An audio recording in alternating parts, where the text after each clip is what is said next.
And I just want to thank everyone for attending the Webshop for Community Economic Development. Right now you should be seeing a welcome screen on your computer. If you're not, please let us know either on the conference line or you can enter in the chat section on the right-hand side of your computer. I do have a few details to go over before we begin the presentation. The first is the chat section on the right-hand side of your screen. This is a great place to enter comments or questions along the way, and I will be tracking this so that any questions get answered by our panelists or even participants if you have something to offer to the rest of the group. We will not be muting all the lines, but we would ask you that if you could please mute your own line, either by the mute button on your phone or by pressing *6. When you're ready to speak, you press #6 to unmute your line. I will remind people of this throughout the phone call. We do ask that you please don't put us on hold because you may have music on your hold feature, and while that's lovely, we don't want it part of our presentation today. I'm going to hand the mic over to Susan Hellman, and she'll get us started for the presentation. Hi, welcome everybody. Thank you, Suzanne. I'm so glad that you could join us. We've got probably about 35 people we're expecting to get on during the call, so there will be people joining throughout. But we want to honor everybody who's on time by starting on time. This is a presentation that all of our web shops are sponsored by VISTA and open to all national service programs and nonprofit organizations that work with them, so we welcome all of you to the web shop. We're going to start with our agenda. And the form that we're going to use today, we're going to be hearing from people from 3 different perspectives. We'll hear from Angela Warner, who's with NeighborWorks America, and she'll be talking a little bit about the agreement, partnership between VISTA and NeighborWorks that led to so many VISTAs being assigned to these projects that work on economic development and affordable housing issues. And then we'll be hearing from 2 specific projects, Community Housing Partners, Susan Fisk and Charlie McFarland. And then we'll be hearing from NeighborWorks Montana, which is another local partner, Jose Jimenez, and Liz Stump for both VISTAs with that program. We're hoping to have plenty of time for discussion, so if you have questions or issues you want to raise, please don't be limited by the questions that we put up because we're more interested in what you want to know than those questions, so please feel free to ask them. And then just to keep in mind, we do an evaluation in the poll feature of the webinar program at the end, and we really ask you to take time and complete that at the end of the web shop. As you all know, we have to, we're a grantee of a corporation just like you are, and we need to report on people's usage of our products and how well they like them. And we also like to know what we can do to make them better. So if you can hang on until the end of our hour, we do try to end on time, and we do ask you to complete the evaluation with us. Before we get started, let's find out a little bit about our audience today. Suzanne, you're going to take us through a poll feature to start with. And again, we'll do this again at the end with specific questions. Yep, it's up. You should see a poll on the right-hand side of your computer. Please participate. You'll have 5 minutes before it closes.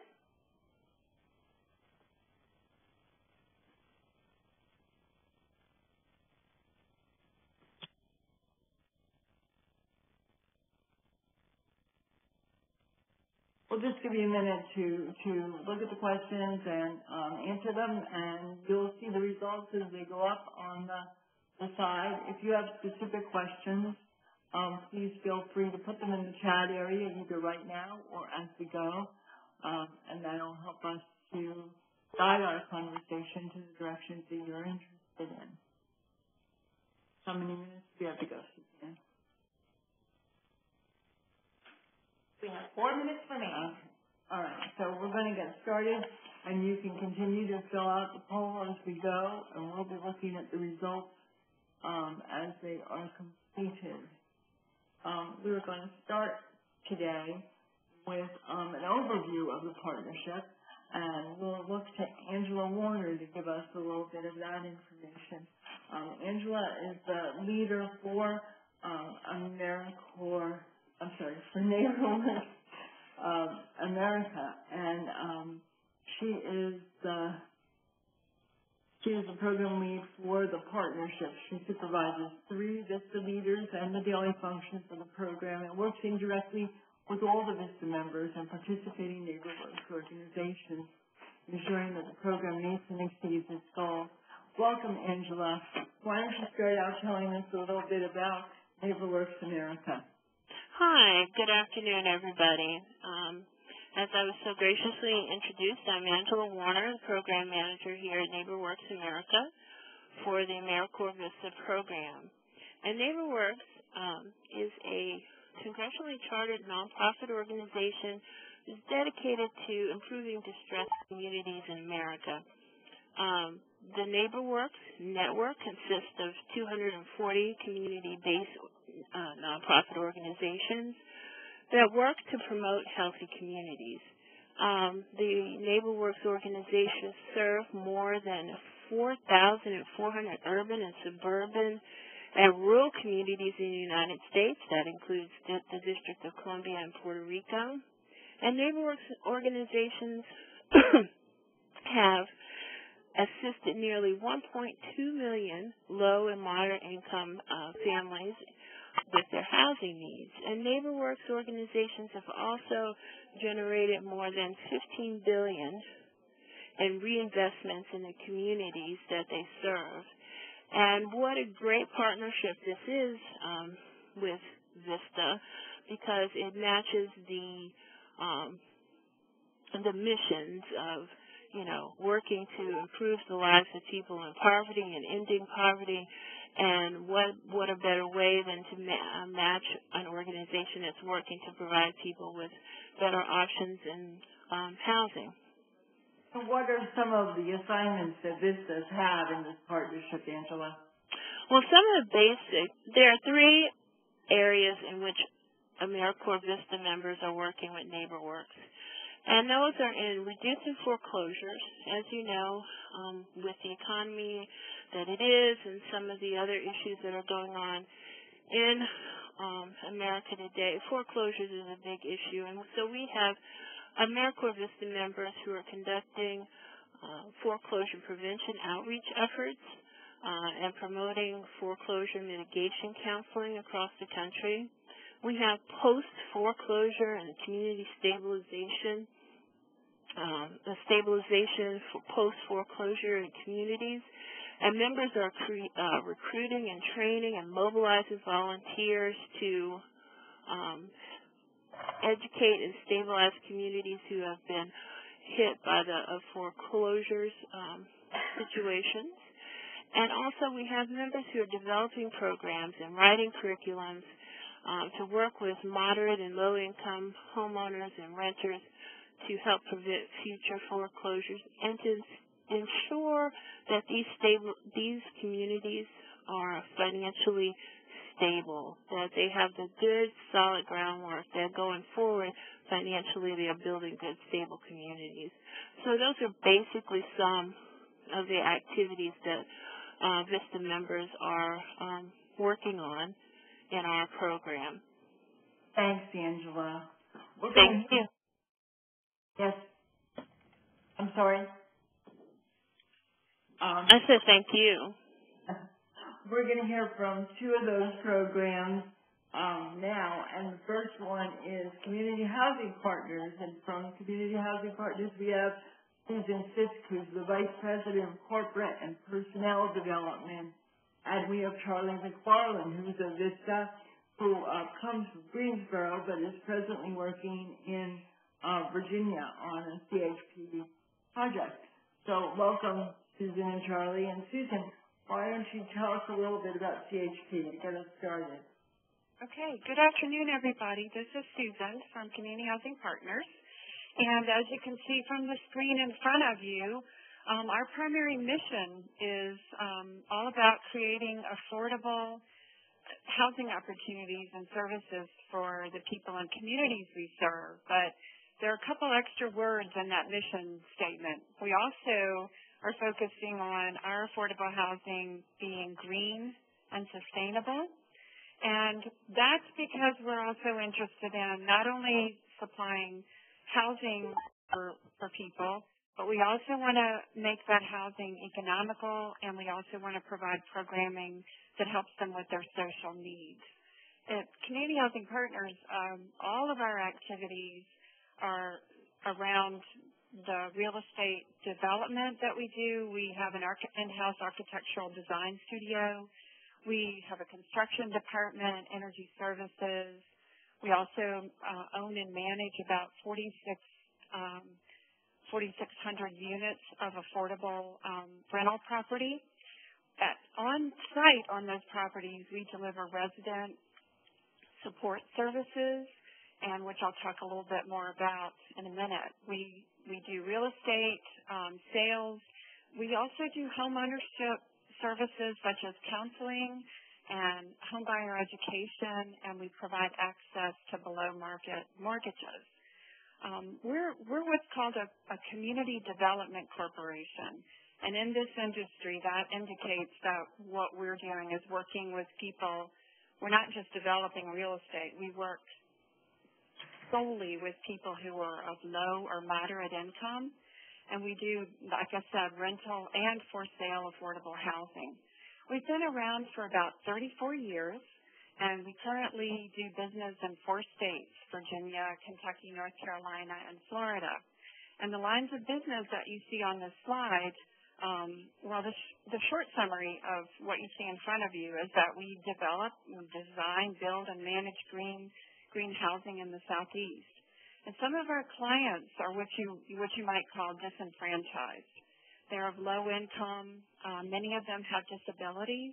They are what's, I guess, called in the media the working poor.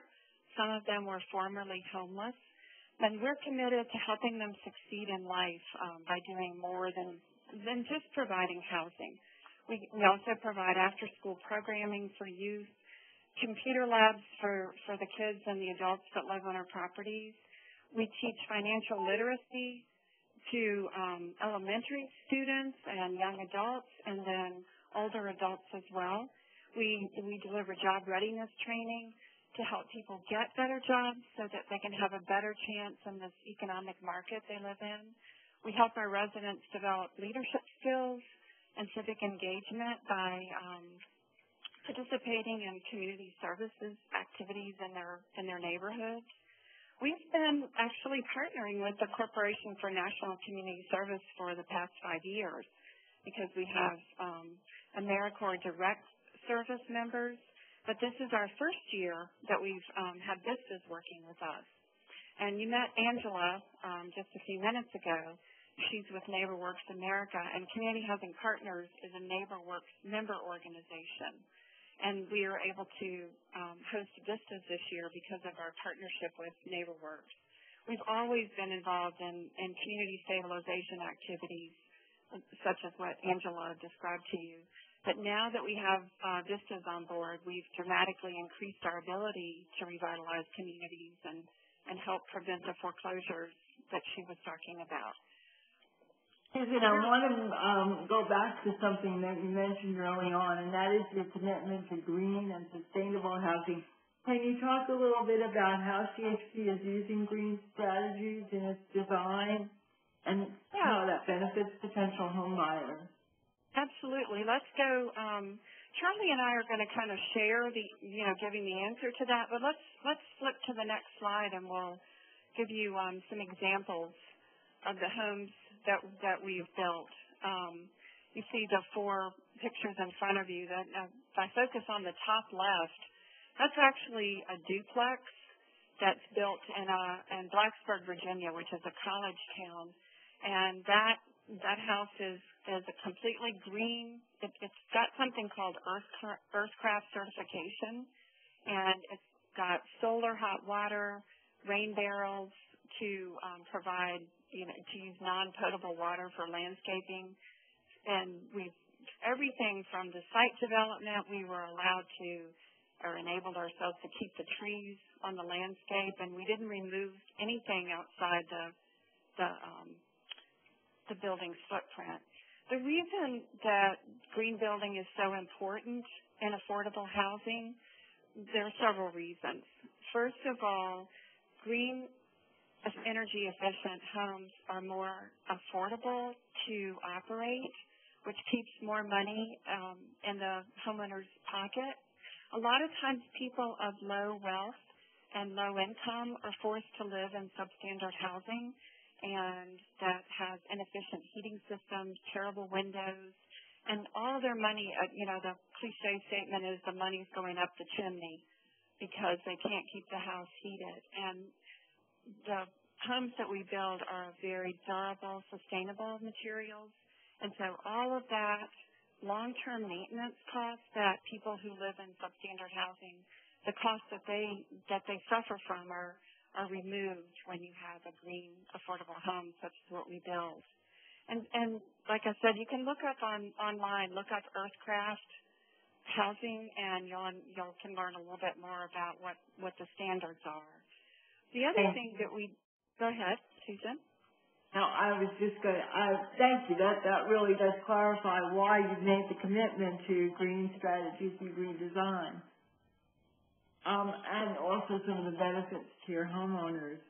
I guess I also want to know, how do you, it's not always an easy thing to sell to people, is it? I mean, people who have been in poverty for a long time, people who have been, as you said, disenfranchised in their own communities and have had substandard housing, frequently aren't terribly interested when you first introduce the idea of green strategies. How do you sell that to them?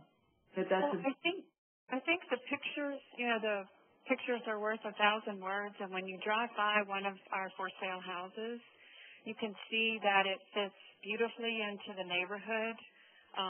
Part of our effort is to deconstruct the stereotype of affordable housing, and I think anyone can be proud to live in this. And then we give, Charlie's going to talk more about this, but we do homebuyer education, and we not only help people clear up credit, we teach them budgeting, and like Angela was talking about in the beginning, what we're trying to do is build their financial fitness. And so we talk to them about the features of their home, which is going to be more affordable for them in the long term. And then we provide access to below market mortgages. Some of our home buyers get mortgages that are at like one current mortgage is at 3.75%. And we also provide access to down payment assistance. We have another national funding partner where we're able to provide $12,000 grants to a home buyer. But they put in sweat equity, and they get a $12,000 grant that buys down the cost of their home. And I think we all hopefully everybody on this call understands that home ownership is one of the most common routes to wealth building for people of low and moderate income.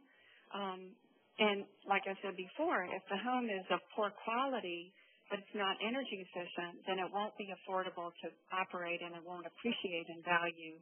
But the houses that we are trying to, redevelop and build new on the market will provide wealth creation for folks. And our home ownership counseling, where we do foreclosure prevention education, will help them stay in their homes.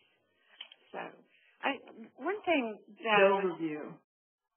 Charlie, can we talk a little bit about your experience in meeting the residents? I understand that as a VISTA, you have a degree in architecture, and that you came to CHP because it has such a span of services that it offers. What was it like when you started meeting residents and started talking to people in the community who were low-income people, who were potential owners or renters in the affordable housing the CHP is working on? Sure. Well, I have worked both with potential first-time homebuyers and residents at our multifamily rental properties, and through working with them, I've realized to a large part that what these families may desire in their home or what they may want or need is a lot different from what myself from an architectural background might expect. So having the experience of both working with the homebuyers and with the architecture design studio really helps me inform my designs or helps me inform what I'm going to contribute in the design studio. So, and what you see on the slide are really communities of choice is what we call it, places that someone would choose to live based on the quality of life that the places provides. And I think working with the homeowners or residents really kind of helps inform the design of these spaces. So as you can see, the pictures show features like ample front porches or places where people are gathering, people are participating in activities. And these aren't stereotypically what one might expect from affordable housing. And from what I've seen here in the 3 months as a VISTA, it really has taken the coordination of all the fields really that Community Housing Partners works in: development, architecture, construction, home ownership programs, to really make this happen and to make it affordable. And my position with Community Housing Partners allows me to kind of serve the community in 2 different capacities, working with the homeownership program and the in-house architecture studio, really. Many of the homes, that we sell are designed by the studio. Not all. Some are actually renovated through different neighborhood stabilization projects. But really having the same organization working for both perspectives, both architecture and home ownership, allows us to see kind of an interesting cross-section of the entire home purchase and ownership process. So while the home ownership program is seeking to assist home buyers setting up financing, saving for their down payment, finding a mortgage package that's financially sustainable, and financially sustainable meaning a reasonable payment that doesn't deplete really the quality of life of the resident, and is less likely to end in foreclosure. At the same time, with the architecture department, we're working to complement this through environmentally sustainable design. So there's a really strong connection between financial and environmental sustainability, and especially when it comes to affordable housing. And my position kind of allows me to work from both angles. For example, Energy Star windows that we use in our houses, high-quality windows and appliances that we include are going to save the homeowner money on their electric bill. You have hardwood flooring as opposed to carpeting. That's going to improve the indoor air quality because carpet can trap allergens and really helps improve the health of the resident. So really their quality of life is improved. Thank you. That was really great. Going back to what you first said at the beginning of your talk, I got a question on the chat section asking what the discrepancies between what you learned in school and what the people who want affordable housing is. Can you talk about the discrepancies just for a second? I think something that in school, what we're learning and what we practice in school, we don't necessarily work with a client at all. It's a very internalized process. It's your project. It's very focused on the building itself. And coming to Community Housing Partners and working with residents, and a home is the most personal form of architecture. So, and that's not even something that is really practiced in school as far as residential design is concerned. And so really coming and working with our clients actually and working in the design process has been very beneficial, I think. Charlie, you've also developed some products for your potential homeowners. Can you talk a little bit about those? Sure, yeah. Well, we're really interested in providing a home that someone's going to want to stay in for a long period of time, and that involves a really high quality of construction, special materials, special sustainable features, that might not be the same as something that someone might be used to. So an important part of this homeownership process is the education of the home buyer and the communication between those that have designed the home and those that will be living in it. And that's really the role of what you see on the slide, the Homeowner's Guide to Green. And this is basically a manual that's given to someone who's recently purchased one of our homes.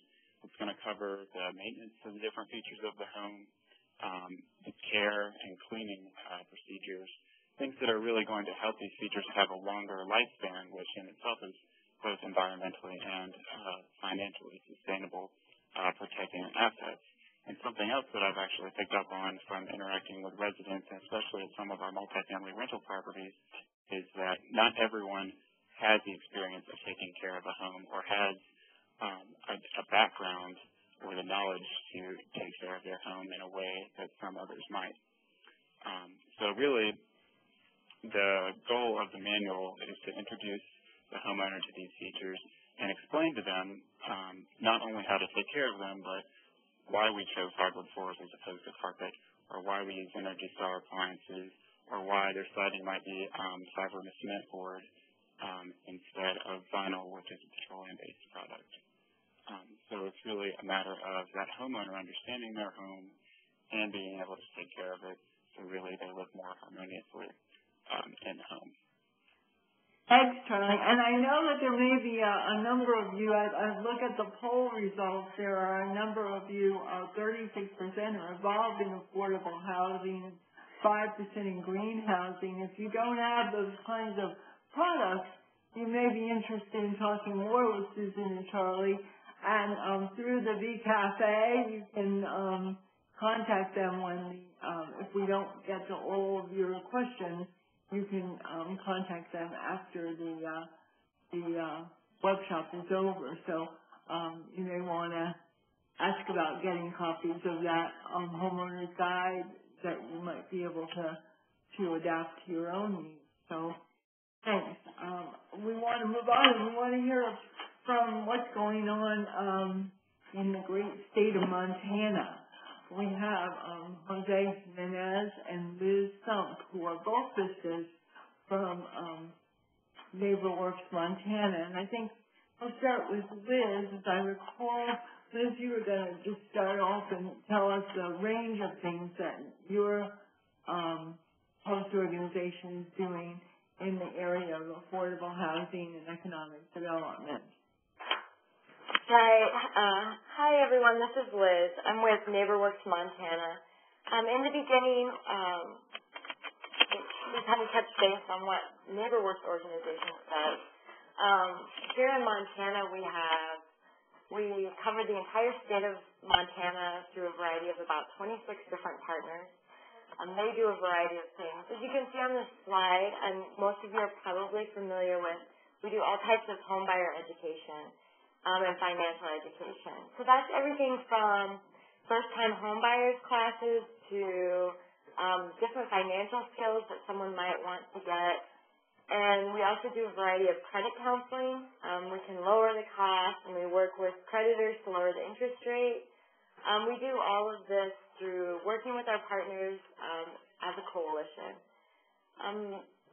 One of the main things that we started to do more of with the forbearance, Montana is always a little bit behind the rest of the United States statistics-wise, so we're feeling the forbearance thing pretty hard right now. I'm sorry, not the forbearance, the foreclosure thing pretty hard right now. And so we're doing a lot with foreclosure prevention. Right now we're working with all different types of mortgage companies, depending on the homeowner's needs. We'll create a budget with them and bring the mortgage current. We'll help arrange to sell if that's where they're at, and we help with a justified mortgage rate to modify or refinance. So a variety of different things in that. The IDAs are what individual development accounts are what Jose is going to talk about a little bit next. It's one of the last IDA programs in the country, and it's really, really unique, and we're really excited about it. I'm going down the list. We have dealt with lately resident-owned communities, and to talk a little bit more about that, in a lot of areas in Montana, people who own mobile homes don't own the land that it sits on. So during these lower cost times, a lot of companies or landowners would try and buy out the land, sell them, and then they started developing condominiums. And these people were quite displaced and had no equity in their homes. It's relative to the same type of equity you would have in a car, something like that. So what we worked with, one in particular place where we did an entire revamp and had the residents own their own community of mobile homes. One interesting fact that I found was that if you own this, it raises the value of 15% in a resident-owned community of mobile homes. Right now we're doing a report to see what did work and what didn't work in this community. Some things didn't quite work out. This was our first time that we did it. We're trying to do about 5 more. We have those in the prospect. And we found just with the whole thing, it just really builds community pride. The place is more clean and more well-run. So although a couple of things went wrong, we were pretty happy about the whole thing overall. And so now I guess we'll move on to Jose talking about his IDAs, unless there's anything else. Well, yeah, we'll move on to him talking about his IDAs. Thanks, Liz. Yeah, Jose, I would like to hear more about the IDAs. First of all, just to make sure that we define what that is for folks before we move on, okay? Okay, yeah. Okay, this is Jose, and I'm involved in the IDA program, which is an Individual Development Account program. And you'll see it's funded by Assets for Independence, which is AFI, and it's matched by Montana Board of Housing, MBOH. And they're key because what the IDA program is, it's a 4-to-1 match savings for first-time homeowners. And $2 comes from the Montana Board of Housing, the MBOH, and $2 comes from AFI, Assets for Independence. And it's for the first-time homeowners, and as it was explained earlier, the home ownership is one of the key things to wealth building. So, with that said, what does NeighborWorks Montana do for their IDA applicants? Well, let's see. Well, we help our clients establish savings and budgeting habits in preparation for home ownership. We enable our clients to establish a relationship with their lending institution. And NeighborWorks Montana is available at any point in the process for directions, questions, or referral to resources. Now, Montana is the 4th largest state but the 3rd lowest in population density. Also, it's Indian country. There's 7 reservations here in this state. So there's a huge emphasis on helping rural communities as well as these tribal communities. There's also cities too that we help also, but there's a huge emphasis in rural communities and tribal communities. So, as I read just a little while ago, we help establish savings and budgeting habits in preparation for home ownership. And along with that also we do credit counseling. And when you put those 3 together, those are all the tools that are needed for successful home ownership. And I'm sorry. I want to make sure that you also talk about the fact that what you just said, you're the 4th largest state with the 3rd least density in population. Talk about the challenge that presents for getting the word out to people about the availability of these funds. Because, you're talking here about a 4-to-1 match. For every $1 a person agrees to save, they got $4. And that really does help them save towards a home, and I think getting the word out in rural areas is a real challenge. What are you specifically doing to get the word out? Many times we just travel, and it sounds like a hard sell because usually when something's too good to be true, it usually is. However, when I get there, and I give a PowerPoint presentation, I have these pamphlets, and I refer to the website, and all 3 of them coincide. They all agree. They say the same thing. So right away it changes from too good to be true to very believable. And likewise, one of the biggest barriers for people to home ownership is they usually can't afford those closing costs and that down payment. Most people can pay their rent, but the closing costs and the down payment is like a wall that never allows people to own their own home. And by this IDA account, that's what it's specifically for, is down payment and closing costs, and it makes home ownership a dream that's realistic. And at this point, you're trying to fill how many slots for savers in the IDA program? We have a grant that we wrote, and there's 110 available. We haven't filled as many as we'd like yet, but we're going to be working hard, doing a lot of traveling and working to we're trying to really market this to the Indian reservations, for one, and then also a lot of rural areas as well. And when you go out, you're actually doing this in sync with a homeownership program, so you're reaching people who are already indicating they're interested in a home. Is that right? Oh, yes. One of the prerequisites to having an IDA is you must go to financial fitness or home ownership classes. So that's one of the other programs, or a couple of the other programs that we have, and that's a prerequisite to it. So usually the people are already interested in this when we come along, because the IDA program really is just a small piece of other bigger programs. And I want to share your one slide that we adapted for our presentation, but that is only part of your slide presentation for your PowerPoint teaching for those classes, because I think it's a powerful one. So do you want to talk about how you use this? Okay, yeah, one slide of many that Jose uses in his presentation. Okay, well, like it says right there, many times, clients that begin their journey with lacking savings and with poor credit, and we really set our clients out on a new path. And I graduated with a business degree, so before I did, assets was kind of something I really didn't understand. Kind of like, I think most people fit in that group. They understand that assets is something of value, but no one really understands it. And cash is the most liquid of all assets, because it can readily and easily be changed into just about anything you want it to be.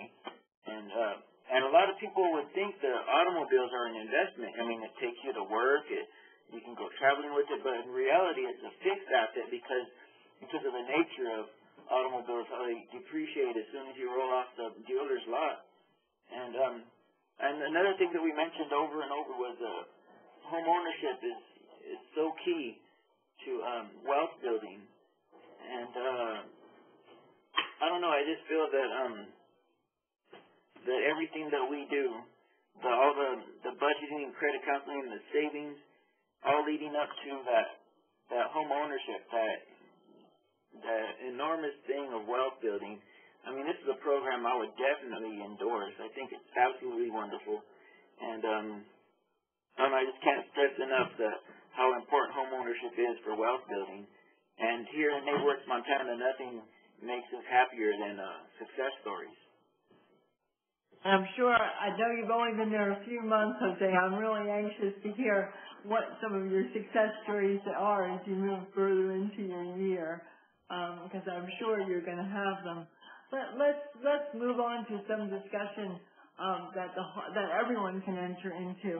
One of the things that certainly I hear when I talk about this topic, when I said the Webshop is coming up and so on, is if all of you visitors came from outside the community that you are now working in, and how did you get to know those folks that are in the community? Jose, you're traveling all over. You only have a limited window to get to know who these people are and know how to appeal to them. How are you all handling that? What are your tips and tricks for getting to know the community and being able to speak to them in a language they can understand? Well, for me, one of the key things is I had a personal weakness of not being a good listener. And then I had read a book where there's a difference between listening to respond and listening to understand. And I really recognize my weakness, so I just, if you can just take that with you, just listen to everybody and try to understand them. You'll see that it really, really makes things so much easier, and it'll carry you a long way. Thanks. Hi, this is Angela with NeighborWorks America. And one of the things that we, as NeighborWorks, a sponsor of the program, asked of all NWOs or NeighborWorks organizations is that they, in the first several weeks or months of a VISTA being in their placement, is to act as a kind of gatekeeper for the VISTA. And as there are community events and opportunities to meet community champions, we ask that those supervisors start to introduce them into the community so that they have an idea of and start to build relationships in the community so that it helps them ease into the work that they are assigned to do in their service year. And that's very important because if they can't build that foundation, it makes it harder for them to go out and do these very important presentations on asset building, on foreclosure prevention, and foreclosure mitigation counseling. So those are some of the things that, from a programmatic standpoint, that we ask that the organizations do to help VISTAs build those relationships. Thanks, Angela. Anybody else want to respond to that? What are you doing to get to know the residents and the communities that you're working in? Okay, we'll move on a little bit, and maybe we'll come back to that. Now, you're offering help with developing community wealth, helping people acquire homes, stay in their homes, move to better homes in terms of rentals, and really trying to build the assets of the community through that individual approach. What are some of the obstacles that your absolutely stellar programs are facing in these tough times? What is the problem that you're still struggling with, even though you've got a great product to offer right now? This is Liz with NeighborWorks Montana. One of my biggest obstacles that I've found, and for NeighborWorks Montana, is just getting out to our rural communities. I guess it would be not necessarily an economic barrier, but the people in the rural communities really have very limited access to a lot of these classes. To get a loan to us, you need to go through first-time homebuyers classes, and sometimes they're just not offered where these people are able to make it to. So something new that I've found and different than before is just getting the resources out to these people and making that available for them. So it's out there. The things are out there. It's a matter of whether or not they're able to get to them on their limited time that they have to devote to everything else that they're dealing with. So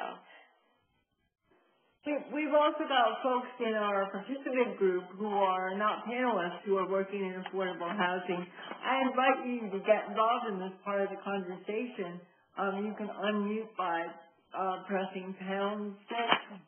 And I invite you to add your comments here. If you've got strategies to deal with people being really far-flung and in rural areas and getting the word out to them in new and novel ways. Are there other challenges that you think are really the overriding ones that you want to bring to the floor?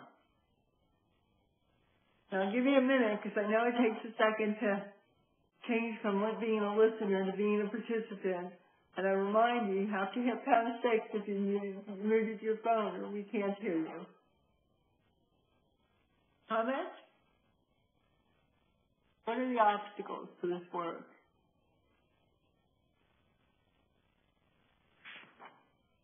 Well, I just can't believe that none of you are having obstacles in the work that you're doing in relation to this topic or any other topic, frankly. Hello. Hello. My name is Paul Muska. I'm with Easter Seals in North Texas. Hi, Paul. Welcome. Thank you. One of the biggest obstacles that I have is I have 3 counties that I serve, And getting involved in the other two counties is very difficult because I don't live in them, nor does my main office exist in them. So it's very hard for me to make the connections that I need to get the networking that I got to get going in those other deals. I have found that working with the Chamber of Commerce helps me some in some of the smaller towns and things, but it still causes a great limitation. It happens to be a real heavy barrier for me. And, being in Fort Worth, Texas, where our main office is and everything, it's a big metroplex. We have a lot of activity here. But you go like to Parker County, where you've got Weatherford, Texas, it's a smaller town, tighter grouped, a lot of hometown buddies and all that kind of stuff. It's hard to get broke into their circle, we have a number of community organizers on our staff here, and one of the things that one of them says all the time is, quote, I think from Mark Twain, that in order to be a leader, you find a parade and get in front of it. And I think that what applies here is you need to figure out where people are already gathering and figure out what your link is to those places. I wonder if any of you have thought about in those areas where it's really hard to get a message out, working with the churches or the community centers or is there a men's organization, that gets together, but like the Chamber of Commerce is a great example, not just men, but a place where people gather already, where you can really, start to figure out what's going on there and become part of that community. Anybody have any experience doing anything like that?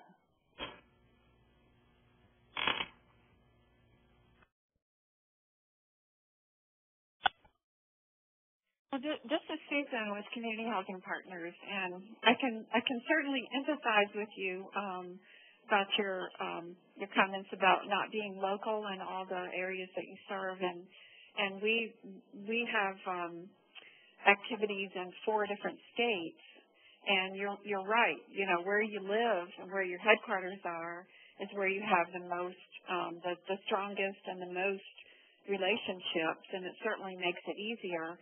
But I think that Susan gave good advice about, when you enter into a new community to try to access the people. I like your image, get in front of the parade, but when there's not a parade happening, I think that churches and just the other civic organizations, we've had some good luck with getting, because we're just in predominantly the housing market, we meet and when we go to a new locality, we meet the housing officials in that area, and we've even succeeded in having them advertise our housing opportunities on their website. They'll link to our website, and you have to ask, and you have to have a credible, product and reputation. But then they'll link your website, and we've had good luck with having people market our for sale housing. We've also, and when we have a multifamily community, we go to all the adjacent businesses and schools and start meeting people, and we hand out flyers to let them know that those, what we call workforce housing, that we have housing availability in their neighborhoods, so they can live closer to where they work, and they can live in communities. A lot of times what we've seen is people can't afford to live where they work. So we go to the police department, the fire department, the schools, churches, everywhere, and hand out literature and brochures so that they know that there's an affordable option near them. And then I think that helps revitalize communities as well, because when people live in the communities where they work, they're also going to buy their groceries there and their gas and, other products that they need. So all of that is pretty synergistic around revitalizing communities. So that's, I don't know if that's helpful to you or not, because it's pretty industry specific for us. But I hope that helped. Listen, thank you very much. I think there are lots of good tidbits in what you just said, because I think that just the act of meeting with business people, small business people in communities where you don't have a bricks and mortar presence necessarily can really start to build your credibility if those are trusted partners in the community. You know, if they'll allow your flyers to be there and can say 3 good words about you, you know, you're 5 steps ahead in terms of being able to get that message out to someone who's going to believe it. And that was one of the questions I wanted to move to is, I'm sorry that we don't get to all of these, but we just don't. But, you know, mistrust, suspicion, you're offering both of the VISTA programs that we've highlighted today are offering something a little bit different. And because you are, I wonder, you know, about suspicion and mistrust and, you know, how are you different from the other people that have come into communities and not delivered on your promises? And I know that, you know, you're a highly credible organization, but how do you deal with that when you see it in the communities that you're in? And, you know, how have you, if you've overcome it, how have you overcome it? Hey, this is Jose. Yes. I think a lot of it is just being as direct as you possibly can. You know, like I said, my PowerPoint, the website, the pamphlets we have, it all says the same thing. And another thing that really, really helps a lot, and we're very fortunate here at NeighborWorks Montana, but we have a very, very big coalition of partners. And it really helps a lot because they push our product as well. We help them. The hardest thing is the distance because of the sparsely populated state. So many times we have to drive very far to meet with our partners. But also, too, on the same token, they'll come very far to meet with us. So it's that reciprocity and just being as straightforward as you possibly can. And it helps a lot to have a lot of partners because they can be there for you when you can't always be there.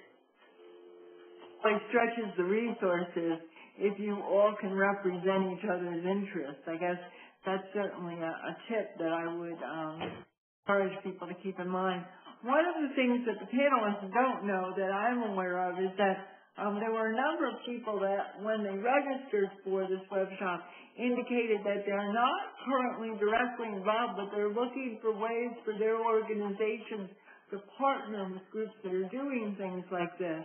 And I wonder if these issues about providing credibility, providing a platform to reach people that these groups can't reach on their own, I wonder if that opens any doors to ideas about how you could partner with each other. That's not something necessarily that I need an answer to. If anybody does feel like, I hadn't thought about it quite that way, but I see opportunities, for VISTA programs like these to look for RSVP programs, for instance, in their neighborhood, because they reach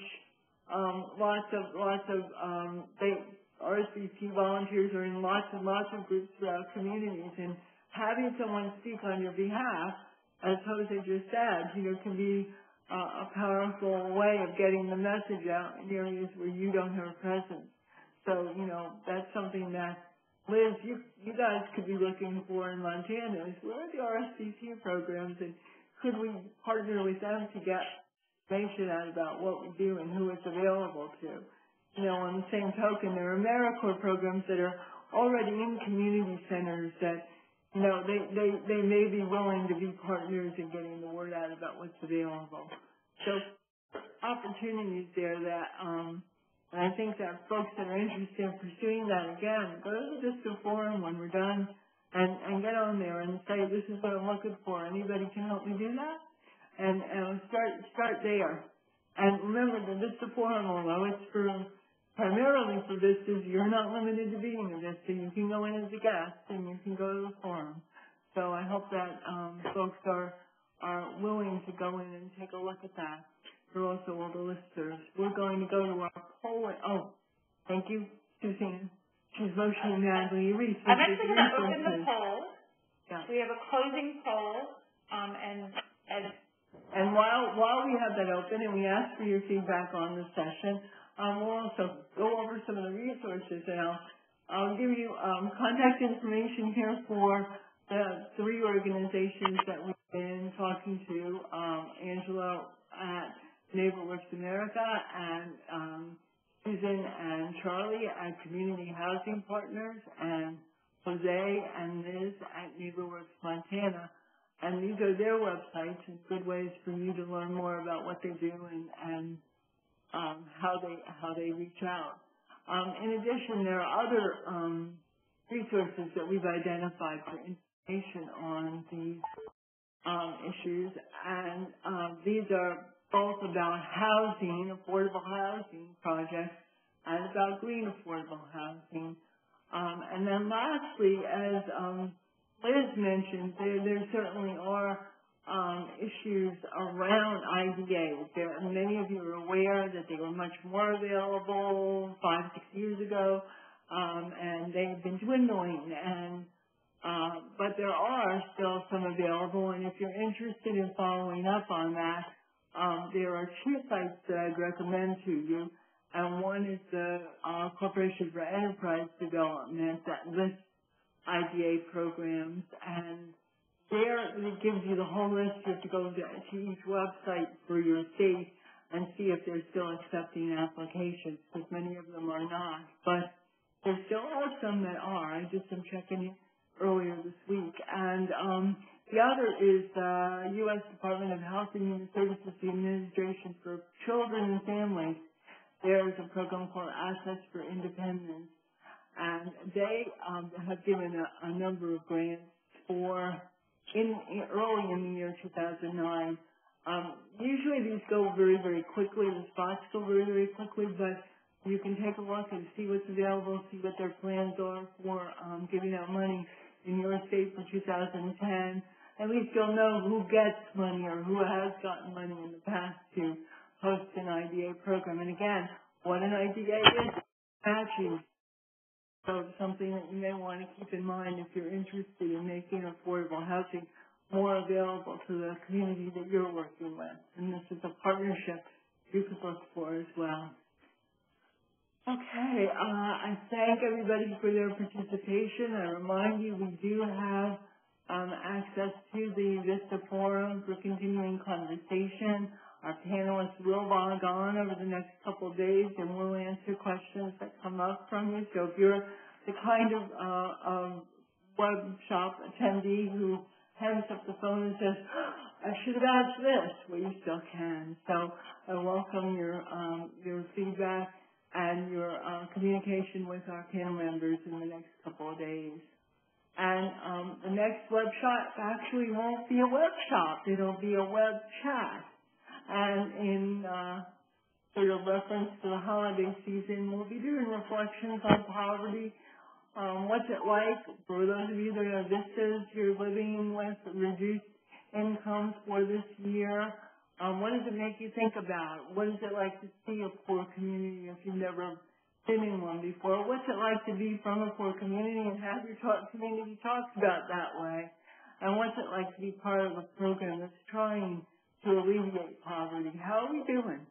And all of that. That'll be a live chat on December 17th from 3 to 4 p.m. And I really invite you to get on. We're trying a new format. Want to see how it goes, whether that's interesting for you. There'll be no webinar part of it. It'll just be an online chat. So you'll see more details about that as we get closer. But I encourage you to get on and join us for that. And in January, there will be another Webshop on, again, this will be related to the viewfinder that comes out, which will be on the arts and community renewal. And we'll be talking about what makes something that seems extra or that you have to sell to your commissioners and county council and mayor.